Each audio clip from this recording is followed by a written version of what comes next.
some names you think that the Cavs could be looking at as potential free agent trade targets that would make sense now that we know it's Kenny Atkinson?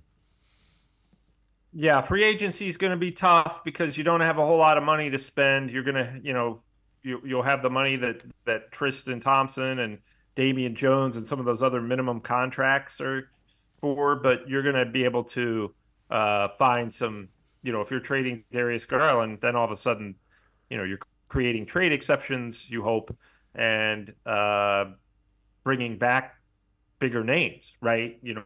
Obviously we've heard the name Brandon Ingram from the Pelicans, who's widely supposed to be available. San Antonio, I've been told repeatedly, would really pursue Darius Garland if he becomes available. And I think those are the two teams that you'd really have to keep an eye on are New Orleans and San Antonio.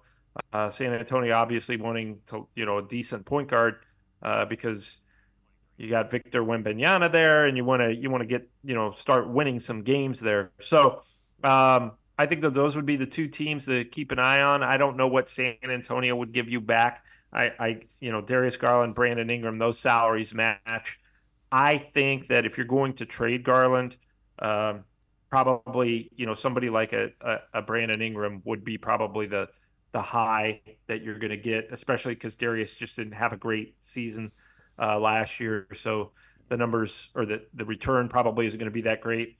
Free agency is tough to predict just because you don't know. First of all, you've got to take care of Donovan Mitchell, right? You've got to figure that out. You've also got to figure out what's going on with Darius Garland. And then you got to figure out, you still got Evan Mobley who can sign that contract extension, who I'm sure is going to the rookie scale deal where he's going to get a max deal or as much as he can get.